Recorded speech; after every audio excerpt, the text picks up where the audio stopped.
ಬಗ್ಗೆ ತುಂಬಾ ಗೌರವ ಇದೆ. ಫಸ್ಟ್ ಸ್ಟಾರ್ಟಿಂಗು ಕಬ್ಬಿನ ಹಾಲು ಇಟ್ಟಿದ್ರು ಅವರು. ಅದ್ರ ಮೇಲೆ ನಂತರ ಜ್ಯೂಸು ಅದು ಇದು ಪ್ರತಿ ವೆರೈಟಿ ಜ್ಯೂಸ್ ಇದೆ ಇವ್ರ ಹತ್ರ. ತುಂಬಾ ಚೆನ್ನಾಗಿರತ್ತೆ, ತುಂಬಾ ಚೆನ್ನಾಗಿ ಮಾಡ್ತಾರೆ. ನಮ್ದು ಪ್ರಾಪರ್ ಬಂದ್ಬಿಟ್ಟು ಚಿಕ್ಕಮಂಗ್ಳೂರು, ಇಲ್ಲಿ ಬೆಂಗಳೂರು ಅತ್ತೆ ಮನೆ. ಇಲ್ಲಿ ಬಂದಾಗ ಇಲ್ಲಿ ಒಂದು ವಿಸಿಟ್ ಕೊಡ್ತೀವಿ, ತುಂಬಾ ಚೆನ್ನಾಗಿರತ್ತೆ ಅಂತ. ತುಂಬಾ ಏನು ಹೇಳಂಗಿಲ್ಲ, ಕಸ್ಟಮರ್ ಜೊತೆ ತುಂಬಾ ಚೆನ್ನಾಗಿ ಬಿಹೇವ್ ಮಾಡ್ತಾರೆ. ಇಲ್ಲಿ ಇಲ್ಲಿ ಬಂದೇಟ್ಗೆ ಅವರೇ ಕೊಡ್ತಾರೆ. ನನ್ನ ಪರ್ಮನೆಂಟ್ ಇದು ಪಪ್ಪಾಯ ಜ್ಯೂಸ್ ಡೈಲಿ ಕುಡಿತೀನಿ. ಬೆಳಗ್ಗೆ ಸಪ್ಪರೆ ಸಾಯಂಕಾಲದಾಗ ಒಟ್ಟು 2 ಟೈಮ್ ಆರ ಕುಡಿತೀನಿ. ದಿವಸ ಸೂಪರ್ ಆಗಿರುತ್ತೆ. ಅದಕ್ಕೆ ನಾನು ಅಲ್ಲಿಂದಲ್ವೇ ಎಲ್ಲೂ ಕುಡಿಯಕ್ ಹೋಗಲ್ಲ, ಈಗ ಬರ್ತೀನಿ. ಜ್ಯೂಸ್ ತುಂಬಾ ಚೆನ್ನಾಗಿದೆ. ನಾನು ಯಾವಾಗ್ಲೂ ಇಲ್ಲೇ ಬಂದು ಕುಡಿತಾ ಇರ್ತೀನಿ. ಆ ಅಂದ್ರೆ ಈ ಬೇಸಿಗೆ ಟೈಮಲ್ಲಂತೂ ತುಂಬಾ ಇದು ಚೆನ್ನಾಗಾಗುತ್ತೆ. ಅಂದ್ರೆ ಒಂಥರ ದೇಹ ತಂಪಾಗಿರುತ್ತೆ. ತುಂಬಾ ಚೆನ್ನಾಗಿದೆ ಟೇಸ್ಟ್. ರೆಗ್ಯುಲರ್ ಆಗಿ ಬಂದು ಕುಡಿತಿರ್ತೀವಿ. ಅಂದ್ರೆ ಇಲ್ಲಿ ಸುತ್ತಮುತ್ತ ಇರೋ ಅಂಗಡಿಲೆಲ್ಲ ಅಷ್ಟ್ ಅನ್ಸಲ್ಲ. ಇಲ್ಲಿ ಕ್ಲೀನ್ ಆಗು ಇಟ್ಕೊಂಡಿರ್ತಾರೆ, ಫ್ರೆಶ್ ಆಗಿರುತ್ತೆ ಜ್ಯೂಸು. ಇಲ್ಲಿ ನಿಯರ್ ಇರೋರು ಇಲ್ಲೇ ಪ್ರಿಫರೆನ್ಸ್ ತಗೊಳ್ಳಿ, ಇಲ್ಲೇ ಬಂದ್ ಕುಡಿರಿ. ನಮ್ ಫಸ್ಟ್ ಟೈಮ್ ಜ್ಯೂಸ್ ಕುಡಿತಿರೋದು. ನಮ್ ಫ್ರೆಂಡ್ ಸಜೆಸ್ಟ್ ಮಾಡಿದ್ರು, ಕಿರಣ್ ಅಂತ. ತುಂಬಾ ಚೆನ್ನಾಗಿದೆ. ನೆಕ್ಸ್ಟ್ ಟೈಮ್ ಇಲ್ಲೇ ಬಂದ್ ಕುಡಿತೀವಿ. ನೀವು ಹಂಗೆ ಫ್ರೆಂಡ್ಸ್ ಯಾರು ಇದ್ರು ಬಂದ್ ಕುಡಿ.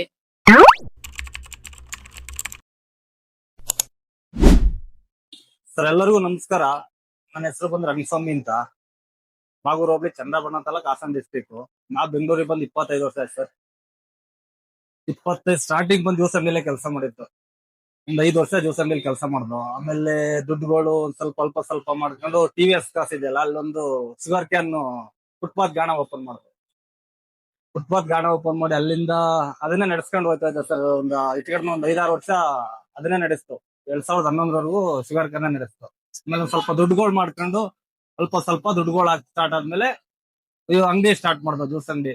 ಅವಾಗ್ಲೂ ಇಲ್ಲಿ ಜ್ಯೂಸ್ ಅಂಗಡಿ ಸ್ಟಾರ್ಟ್ ಮಾಡೋಕ್ಕಿಂತ ಮುಂಚೆ ಇಲ್ಲಿ ಶುಗರ್ ಕ್ಯಾನ್ ಓಪನ್ ಮಾಡಿತ್ತು. ಅವಾಗ ದುಡ್ಡುಗಳು ಇರಲ್ಲ, ಹಂಗಾಗಿ ಶುಗರ್ ಕ್ಯಾನ್ ಓಪನ್ ಮಾಡ್ದೆ ಸರ್. ಆಮೇಲೆ ಜ್ಯೂಸ್ ಅಂಗಡಿ ಮಾಡ್ಬೇಕು ಅಂತ ಐಡಿಯಾಸ್ ಇತ್ತು ನನಗೆ. ಕೆಲಸ ಮಾಡಿ ಅಲ್ಲೇ ಮಾಡಿರೋದ್ರಿಂದ ಐಡಿಯಾಸ್ ಇತ್ತು ನನಗೆ. 19 ವರ್ಷದಲ್ಲೇ ಬೆಂಗಳೂರಿಗೆ ಬಂದಿದ್ದೆ. ಹಂಗಾಗಿ ಅವಾಗ ಒಂದ್ 5 ವರ್ಷ ವರ್ಕ್ ಮಾಡಿದೆ ಸರ್. ಜ್ಯೂಸ್ ಅಂಗಡಿಯಲ್ಲೇ ಕೆಲಸ ಮಾಡಿ ಎಲ್ಲ ಗೊತ್ತಿರೋದ್ರಿಂದ ಅವಾಗ ದುಡ್ಡಿರಲ್ಲ. ಜ್ಯೂಸ್ ಅಂಗಡಿ ಮಾಡಕ್ ಮಿನಿಮಮ್ 1 ಲಕ್ಷ ದುಡ್ಡು ಬೇಕು ಸರ್. ಹಂಗಾಗಿ ದುಡ್ಡಿಲ್ಲದ ಕಾರಣದಿಂದ ಒಂದು TVS ಕಸಲ್ ಒಂದು ಕಬ್ಬಿನಲ್ಲೂ ಓಪನ್ ಮಾಡಿದ್ವಿ, ಶುಗರ್ ಕ್ಯಾನ್. ಅಲ್ಲಿಂದ ಸ್ಟೆಪ್ ಆನ್ ಸ್ಟೆಪ್ ಜ್ಯೂಸ್ ಅಂಗಡಿ ಮಾಡ್ಕೊಂಡು ಈ ತರ. ಹಂಗಾಗಿ ಇದನ್ನ ಯಾಕೆ ಮಾಡಬಾರ್ದು ಅಂತ ಜ್ಯೂಸ್ ಅಂಗಡಿ ಸ್ಟಾರ್ಟ್ ಮಾಡಿದೆ ಸರ್. ಅಂದ್ರೆ ಸರ್ ನೀವು ಬಿಫೋರ್ ಜ್ಯೂಸ್ ಅಂಗಡಿಯಲ್ಲಿ ವರ್ಕ್ ಮಾಡಿದೀರಾ? ಖಂಡಿತ ಸರ್. 5 ವರ್ಷ starting sugar can sir open ಮಾಡಿತ್ತು. ಅವಾಗ ಸ್ಟಾರ್ಟಿಂಗ್ ಒಂದು 5-6 ವರ್ಷ ಮಾಮೂಲಿ ಏನು ಬಿಸ್ನೆಸ್ ಗಳು ಆತರ ನಮ್ಗೆ ಐಡಿಯಾ ಇಲ್ಲ ಸರ್. ಆದಷ್ಟು ಏನೋ ಗೊತ್ತಿರಲ್ಲ. 10 ರೂಪಾಯಿ ಜ್ಯೂಸ್ ಮಾಡ್ಕೊಂಡು ಹೋಯ್ತಾ ಇದ್ದ ಸರ್.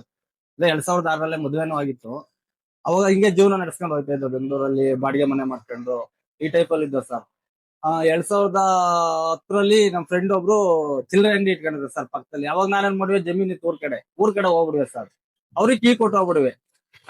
ನಡೆಸ್ಕೊಂಡು ಹೋಗಿ ಸರ್, ನೀವು 3 ತಿಂಗಳು 4 ತಿಂಗಳು ನಡೆಸ್ಕೊಳ್ಳಿ ಅಂತ ಕೀ ಕೊಟ್ಟು ಹೋಗಿವೆ. ಆಗ ಬಂದು ಅವರು ನನ್ ಬಿಸ್ನೆಸ್ ನೋಡ್ಕೊಬಿಟ್ರು. ಅವ್ರು ಏನ್ ಮಾಡಿದ್ರು, ಒಂದ್ 2-3 ವರ್ಷ ನೋಡ್ಕೊಂಡಾದ್ಮೇಲೆ ಅವರು ಬಿಸ್ನೆಸ್ ಕಬ್ಬಿನಲ್ಲೇ ತಂದ್ಬಿಟ್ಟು ಪಕ್ಕಕ್ಕೆ ಹಾಕ್ಬಿಟ್ರು. ಅವಾಗ ನನ್ಗೆ ಇನ್ನೂ ಸಖತ್ ತಲೆ ಕೆಟ್ಟೋಗ್ಬಿಡ್ತು ಸರ್. ಸುಮಾರು ಒಂದ್ 2-3 ಲಕ್ಷ ಸಾಲ ಬೇರೆ ಇದ್ದು. ಅವಾಗ ಸಾಲ ಇದ್ದಾಗ ಏನ್ ಮಾಡ್ಬೇಕು ಅಂತ ಗೊತ್ತಾಯ್ತಿಲ್ಲ. ಮನೆಯವ್ರಿಗೂ ನಾನು ಸಾಲ ಮಾಡೋದು ಹೇಳಿಲ್ಲ ಸರ್. ಆ ಕೊನೆಗೆ ನೈಟ್ ಎಲ್ಲ ನಿದ್ದೆ ಬದೆಯಲ್ಲ ಅವ್ರ ಅಂಗಡಿ ತಂದು ಹಾಕಿರೋದಕ್ಕೆ.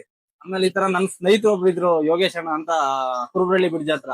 ಹಿಂಗ ಆಯ್ತು ಕಣ ಅಂತ ಹೇಳೋದಕ್ಕೆ ಅವ್ರ ಏನಂದ್ರು, ನೀನ್ ಅವತ್ತೇ ಹೇಳ್ದೆ ಕೀ ಕೊಟ್ಟು ಹೋಗ್ಬೇಡ ಕಣಪ್ಪ ಅಂತ. ಆದ್ರೂ ನೀನ್ ಕೇಳನಲ್ಲ, ನೋಡಿ ಇವತ್ತು ಅನ್ಭವ್ಸು ಅಂತ. ಅವರು ಅವಾಗ ಶುಗರ್ ಕ್ಯಾನ್ 5 ರೂಪಾಯಿ ಬೋರ್ಡ್ ಹೊಡಿತೆ, 5 ರೂಪಾಯಿ ಜ್ಯೂಸ್ ಮಾಡ್ತಾ ಇದ್ರು. ಅವಾಗ ನಾನೇನ್ ಮಾಡ್ದೆ, ಸರಿ ಹೋಗು 5 ರೂಪಾಯಿ ಮಾರು, ನಾನೇ ಕಪ್ ಕೊಡ್ತೀನಿ ಅಂತ ಹೇಳ್ಬಿಟ್ಟು ಒಂದ್ 2 ಬೋರ್ಡ್ ಫ್ರೀಯಾಗಿ ಕೊಟ್ಟು ಕಳ್ಸಿದ್ರು, 5 ರೂಪಾಯಿ ಬೋರ್ಡ್. ಅವಾಗ ತಂದ್ಬಿಟ್ಟು ಬೋರ್ಡ್ ಹಾಕಿ ಸರ್. ಅವರು ಓಪನ್ ಮಾಡಿದ್ರು, ಈ ಕಡೆ ನಾನು 5 ರೂಪಾಯಿ ಓಪನ್ ಮಾಡಿದೆ. ಅವತ್ತಿಂದ ಸರ್ ಬಿಸ್ನೆಸ್ ನಕ್ಕತ್ತು ಸುರಿಮಳೆ ಸರ್. ದುಡ್ಡು ನಕ್ಕತ್ ಲಕ್ಷಗಳು ನೋಡಿರ್ಲಿಲ್ಲ ಸರ್. 5 ರೂಪಾಯಿ ಹಾಕಿದ್ಮೇಲೆ ಲಕ್ಷಗಳು ನೋಡಿದ್ವಿ ಸರ್. ಅಂದ್ರೆ ಒಂದು ಸ್ಟಾರ್ಟಿಂಗ್ ಕಷ್ಟಪಟ್ಟು ಇಲ್ಲಿವರೆಗೆ ನೀವು ಬಂದಿದ್ದೀರಾ? ತುಂಬಾ ಕಷ್ಟಗಳಿದೆ ಸರ್. ಈಜಿಲಂತೂ ಮಾಡಕ್ಕಂತೂ ಆಗೋದೇ ಇಲ್ಲ ಸರ್. ತುಂಬಾನೇ ಕಷ್ಟ ಇದೆ. ವರ್ಕು ಕಬ್ಬ ಡೈಲಿ 20-15 ಕಟ್ಟು ಕಬ್ಬು ಕಾಲ ಆಗತ್ತೆ ಸರ್. ಡೈಲಿ 20 ಕಟ್ಟು 15 ಕಟ್ಟು ಡೈಲಿ 8ರಿಂದ 10 ಸಾವಿರ ಬರೀ ಕಬ್ಬಿನಲ್ಲೇ ಆಗತ್ತೆ ಸರ್ ವ್ಯಾಪಾರ. ಅವಾಗ್ಲೇ ಒಂದ್ ಸ್ವಲ್ಪ ದುಡ್ಡುಗಳು ನಕ್ಕತ್ತು ನಮ್ಗೆ. 2012-13 ದುಡ್ಡುಗಳು ಸಿಕ್ಕಾಬಟ್ಟೆ ರೊಟೇಷನ್ ಆಯ್ತು ಸರ್. ಅದ್ರಿಂದಲೇ ಸ್ಟೆಪ್ ಆನ್ ಸ್ಟೆಪ್ ಅದು ಇದು ಅಂತ ಮಾಡ್ಕೊಂಡು ಇಂಪ್ರೂವ್ಮೆಂಟ್ ಆಗಿ ಹೋಗಿದ್ವಿ ಸರ್. ಇಲ್ಲಿವರೆಗೂ ಏನ್ ತೊಂದ್ರೆ, ಜೀವನ ಮಾಡಕ್ ಏನ್ ತೊಂದ್ರೆ ಇಲ್ಲ ಸರ್. ಆರಾಮಾಗಿದ್ದೀವಿ, ಫ್ಯಾಮಿಲಿ ಎಲ್ಲ ಚೆನ್ನಾಗಿದ್ವಿ. ಊರ್ ಕಡೆ ಅಪ್ಪ ಅಮ್ಮ, ಊರಲ್ಲೂ ಆಲ್ರೆಡಿ ನಮ್ ಮಿಸ್ಸಸ್ ಗ್ರಾಮ ಪಂಚಾಯತಿ ಅಧ್ಯಕ್ಷ ಮಾಡಿದೀನಿ. ಇಲ್ಲಿ ಅಲ್ಲಿ ಅಧ್ಯಕ್ಷ ಆಗಿದ್ವಿ ಇಲ್ಲಿವರೆಗೂ. ಈ ತರ ಎಲ್ಲಾ ಜೀವನ ಮಾಡ್ತಾ ಇದೀವಿ ಸರ್. ಏನ್ ತೊಂದ್ರೆ ಇಲ್ಲ ಸರ್. ಆದಷ್ಟು ಎಲ್ಲಾ ಅನುಕೂಲತೆ ಇದೆ. ಫ್ರೂಟ್ ಜ್ಯೂಸ್ ಅಂಗಡಿ ಹೆಂಗ್ ಇಡ್ಬೇಕಂತ ನಿಮ್ಗೆ ಹೆಂಗ ಅನಿಸ್ತು? ಫಸ್ಟ್ ಬೆಂಗಳೂರಿಗೆ ಬಂದಾಗ ಒಂದು 4-5 ವರ್ಷ ಜ್ಯೂಸ್ ಅಂಗಡಿಲ್ಲ ಸರ್ ಕೆಲಸ ಮಾಡಿದ್. ನನಗೆ ಅವಾಗ 900 ರೂಪಾಯಿ ತಿಂಗಳಿಗೆ 900 ರೂಪಾಯಿ ಸಂಬಳ ಕೊಡೋದು ಸರ್. ಅಲ್ಲಿ ಆಲ್ಮೋಸ್ಟ್ 5 ವರ್ಷದಲ್ಲಿ ನನ್ನ ಕೆಲ್ಸಗಳೆಲ್ಲಾನು ಕಲ್ತಿದೆ ಸರ್. ಆ ಕಲ್ತ್ಕೊಂಡು ದುಡ್ಡು ಜ್ಯೂಸ್ ಅಂಗಡಿ ಮಾಡ್ಬೇಕಾದ್ರೆ ಮಿನಿಮಮ್ 10 ರಿಂದ 12 ಲಕ್ಷ ದುಡ್ಡು ಬೇಕು ಸರ್. ಹೌದೌದು ಸರ್. ಹಂಗಾಗಿ ಮಾಡಕ್ಕೆ ಆಗ್ಲಿಲ್ಲ. ಹ್ಮ್. ಆಗ ಏನ್ ಮಾಡ್ದು, ಕಬ್ಬಿನಲ್ಲೂ ಸ್ಟಾರ್ಟ್ ಮಾಡಿ ಅದ್ರಿಂದ ಸ್ಟೆಪ್ ಬೈ ಸ್ಟೆಪ್ ಇಂಪ್ರೂವ್ಮೆಂಟ್ ಮಾಡ್ಕೊಂಡು ಈ ತರ ಇಲ್ಲಿವರೆಗೂ ತಂದಿದ್ದೀವಿ ಸರ್. ಹ್ಮ್. ಹ್ಮ್. ಇನ್ನೂ ಒಂದ್ ಅಂಗಡಿ ಇತ್ತು ಸರ್ ಕಾಮಾಕ್ಷಿ ಪಳ್ಳ, ಅದು ಸೇಲ್ ಮಾಡ್ಬಿಟ್ಟೆ ಒಂದ್ 6 ಲಕ್ಷಕ್ಕೆ. ಕೊರೋನಾ ಬಂದ್ಮೇಲೆ ಒಂದ್ ಸ್ವಲ್ಪ ಪ್ರಾಬ್ಲಮ್ ಆಗ್ಬಿಟ್ಟು ಅವಾಗ ಅದನ್ನ ಸೇಲ್ ಮಾಡಿ ಇದೊಂದು, ಮತ್ತೆ ಟಿ ಆರ್ ಒಂದು ಕಬ್ನಾಳ್ ಅಂಗಡಿ ಇದೆ ಅಲ್ಲಿ, ಅದು ಮಾರಿಲ್ಲ. ಹಾ. ಅದನ್ನು ಇದೆ ಸರ್. ಅದ್ರಿಂದಲೇ ಇಂಪ್ರೂವ್ಮೆಂಟ್ ಆಯ್ತು. ಬಟ್ ಅಲ್ಲಿ ಯಾರು ನಡೆಸ್ತಾ ಇದೆ ಸರ್? ಇದೇನಾ ನಮ್ಮ ಅಕ್ಕರ್ ನಡೆಸ್ತಾ ಇದ್ರು, ಹಾ. ಕ್ಲೋಸ್ ಮಾಡಿದ್ದಾರೆ, ನಡೆಸ್ತಾರೆ ಅಲ್ಲಿ. ನಡೆಸ್ತಾ ಇದ್ದಾರೆ? ನಾನಿಲ್ಲ ಅಂದ್ರೂ ನಮ್ಮ ಮಿಸ್ಸಸ್ ತುಂಬಾ ಸಪೋರ್ಟ್ ಆಗಿ ಅಂಗಡಿ ನಡೆಸ್ಕೊಂಡು ಹೋಗ್ತಾರೆ ಸರ್. ಹುಡುಗರು ಇದಾರೆ, ಬಾಮೈದ ಇದ್ದಾನೆ, ಹ್ಮ್. ಮತ್ತೆ ಇನ್ನೊಂದಿಬ್ರು ಹುಡುಗರು ಇದ್ದಾರೆ. ಹ್ಮ್. ನಾನು ಆಲ್ಮೋಸ್ಟ್ ಊರಿಗೆ ಹೋದ್ರು ಅಂಗಡಿ ಬಗ್ಗೆ ಚಿಂತೆ ಇಲ್ಲ ಸರ್. ನಮ್ಮ ಮಿಸ್ಸಸ್ ಬೆಳಿಗ್ಗೆ 9 ಗಂಟೆಗೆ ಬಂದ್ರೆ ನೈಟ್ 11-11ವರೆಗೂ ಇಲ್ಲೇ ಇರ್ತಾರೆ. ಇಲ್ಲ. ಕ್ಲೋಸ್ ಮಾಡ್ಕೊಂಡು ಅಂಗಡಿ ಹೋಗ್ತಾರೆ. ಹ್ಮ್. ಹಂಗಾಗಿ ತುಂಬಾ ಸಪೋರ್ಟಿವ್ ಆಗಿ ನಮ್ಮ ಮಿಸ್ಸಸ್ ತುಂಬಾ ಚೆನ್ನಾಗಿ ಕೆಲಸ ಮಾಡ್ತಾರೆ. ಹ್ಮ್. ಅದರಿಂದ ನಮ್ಗೆ ಎಲ್ಲದ್ರಿಂದಲೂ ಅನುಕೂಲತೆ ಆಯ್ತು. ಹ್ಮ್. ಈಗ ಹುಡುಗರು ಬಿಟ್ರೆ ಮೇಂಟೆನೆನ್ಸ್ ಮಾಡಲ್ಲ ಸರ್, ತುಂಬಾ ಕಷ್ಟ ಆಗ್ಬಿಡುತ್ತೆ. ಹ್ಮ್. ಈ ಬೇರೆ ದಿವಸ ಅಂಗಡಿ ಅಷ್ಟು ಈಜಿ ಕೆಲಸ ಅಂತೂ ಖಂಡಿತ ಅಲ್ವೇ ಅಲ್ಲ ಸರ್. ತುಂಬಾ ಕಷ್ಟ ಇದೆ ಕೆಲಸ, ಬಹಳ ಪ್ರತಿಯೊಂದು ಐಟಮ್ ರೆಡ್ ಮಾಡ್ಕೋಬೇಕು.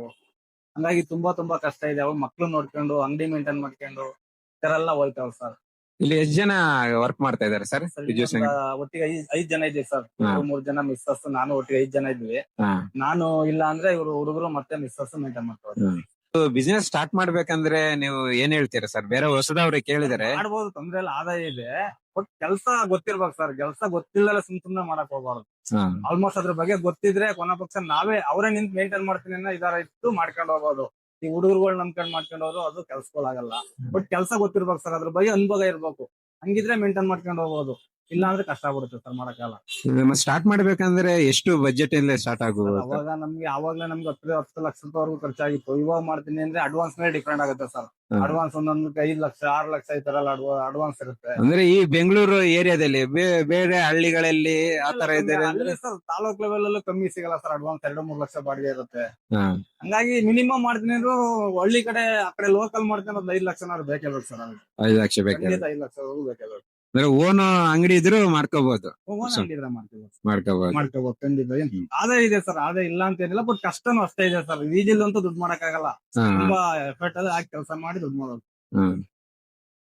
ನಮ್ ಶಾಪ್ ಬಂದ್ಬಿಟ್ಟು Rajagopal Nagar main road, Peenya second stage, Rajagopal Nagar port station near ಪಕ್ಕನ ಶ್ರೀ ಗಣೇಶ ಫುಡ್ ಸೆಂಟರ್ ಅಂತ ಸರ್ ನಮ್ದು ಅಂಗಡಿ ಬಂದಿರೋದು.